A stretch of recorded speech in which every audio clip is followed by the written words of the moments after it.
Greetings, this is Gilles Mancillon. I wanted to send a bit of sunshine.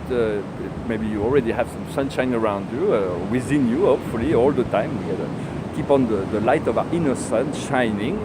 But here it is quite warm.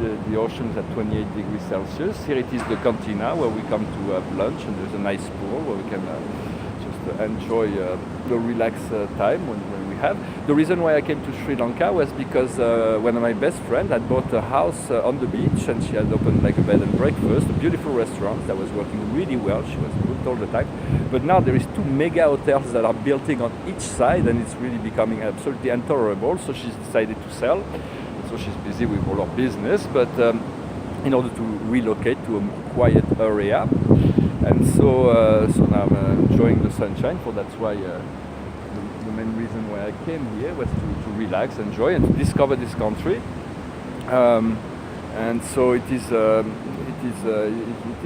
nice place. I do want to maybe explore more of maybe India, Thailand, China, Japan. I mean, Asia is a really big place with all kinds of different culture. It is always very interesting to discover new culture. And here it reminds me a little bit. Well, there is this road behind us that's quite amazing. It is a road that goes all the way to Colombo. It's called the Road of Geld. But there is a goal. But there is so many tuk-tuk and buses that are driving completely as in the European standards. It is amazing that there is no more accident. There is very few accidents. But my friend tells me there used to be all the time accident because when you first arrive, you feel like completely insane to drive like this. But it seems to work for them. So it is kind of nice. The problem here is mainly that a lot of tourism has been applying, and so have been coming in, and so they're building more and more hotels, but the local population doesn't really have the means by which to catch up financially and to be able to live normally. So it is a bit of a problem for the locals. So my friends are trying to help as much as she can, but things will unfold, I'm sure, and everything will balance out. For we are moving in a time that all kinds of things are being expurged from society. There's always been scandals, but there's going to be more and more scandals. So all kinds of things will come up to the picture, will come up to the collective consciousness to be released. So there's going to be many scandals that will continue to accelerate the path of purification of the planet. There is a need for purification, and so the key in that process is to remain neutral, to remain centered, to remain zen. I was going to say zen, the serene, to bring it, to stay within the light, not to participate in the drama, to accept, to see those things that are coming up. For anybody that's been following up all those the news, mostly in America, it was obvious that the presidential election and the first run of the Democratic campaign was rigged. It was so obvious that Bernie Sanders should have been facing Donald Trump. But those things and many others, those are kind of minors, but they need to be coming up to the picture. So it is important to allow this transmutation to happen. So we are moving to the 1111 Stargate. It is a very important Stargate. It is we do not need to wait for any stargates or any point in time, any astrological configuration to call on the help of the angels and archangels or ascended master. They are available 24 hours a day, 7 days a week. And of course you have God the creator, that's always there with you. And as Allah said in the Quran, it doesn't matter how you call God, as long as you recognize that everything comes from God. God is one and the only one, and he is almighty and all powerful. Once you realize and discover that, you have discovered everything.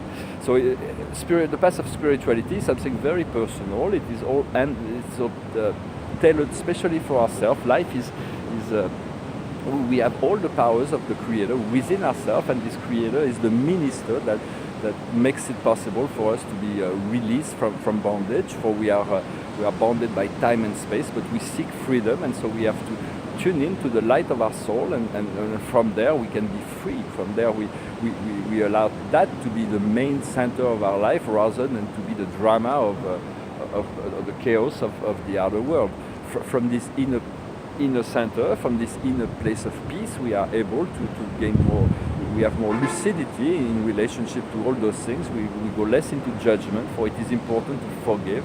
Until we have forgiven ourselves and others, we cannot be free because we are bounded by those karmic ties. And so, since all relationships are eternal, we can have all relationships, every people we've ever encountered have been have found roots, energetic cords within ourselves. So it is good to relax all those cords. When we forgive someone, the cords are relaxed, and we are no longer have to face those negative aspects of relationship.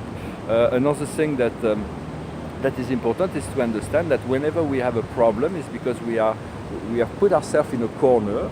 And as the master of wisdom, Thoth, the Atlantean, says, when we are in a corner, we have the Cerberus, the dogs from hell that are blocking us there. So the key and the idea is to put ourselves in a circle, and from there to forget a little bit the problem, and to put ourselves in a circle, to fill the circle with light, and to move out of the circle in a curved form, so that we can move to something that will free us from whatever entanglement we may be in. Well, I hope this message was interesting for you. I wish you a wonderful day. I will come back to do some card readings and to look a bit, to give some advice from our higher self for all those things: tarot, astrology, mythology, religion. All those things are guide, assistants. They are tools for our ascension process, and we can choose whatever we want. For life is a mirror. It will continue to mirror whatever we project outside of us. It will continue to mirror back to us. So the more we learn to tune in to that joy, to that happiness, to that serenity, without having to project, the more life will be able to bring us new potential, new level of understanding. And there is, in truth, I believe, no limitation, no limit to what can be realized and experienced, even while living in the physical body. So I wish you a wonderful day, and I'll come back to you soon. Thank you very much. Namaste.